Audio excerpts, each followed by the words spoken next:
আসসালামু আলাইকুম। কেমন আছেন সবাই? আমরা আলহামদুলিল্লাহ ভালো আছি। আমি হালিমা, আমার এই চ্যানেলের নাম হালিমার স্বপ্ন। তো আজ আপনাদের সামনে আমি নিয়ে এসেছি গাজরের হালুয়ার ছোট্ট একটা রেসিপি।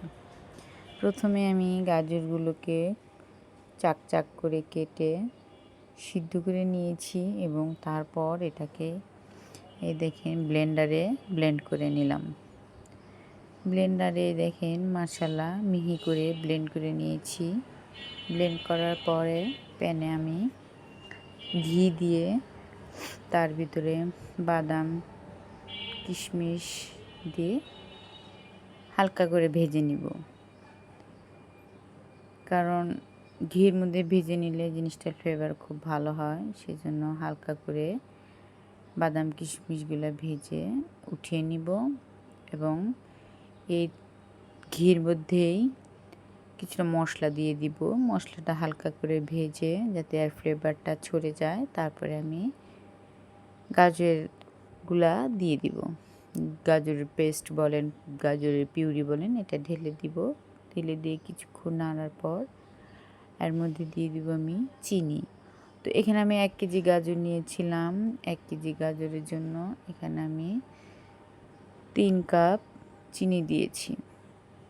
আসলে গাজরের বরফিটা চিনি বরফি যে কোনো বরফিতে চিনির পরিমাণ একটু বেশি লাগে, তবুও আপনারা আপনাদের স্বাদ মতো দেবেন।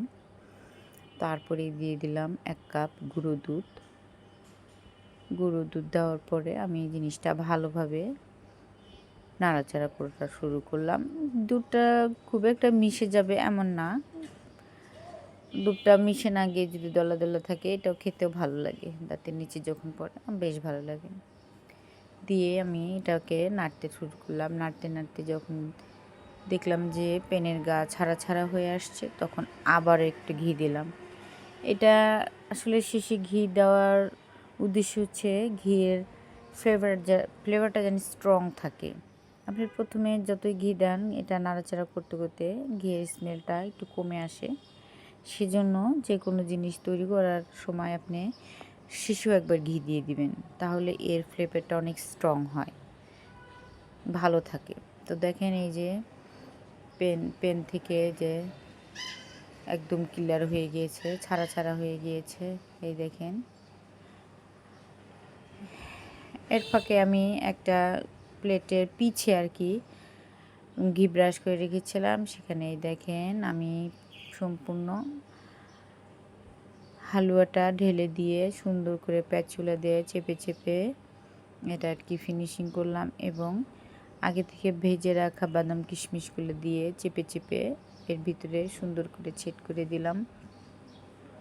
এটা আপনারা বেশ কিছুক্ষণ রেস্টে রাখবেন। আমি আসলে এটা ততক্ষণ রেস্টে রাখিনি, তো রেস্টে না রেখে কাটতে গিয়ে দেখলাম যে না, এখনও ঠান্ডা হয়নি। তারপরে আবার রেখে দিয়েছি পরে কাটার জন্য। তো আমার চ্যানেলটা কেমন লাগলো জানাবেন অবশ্যই।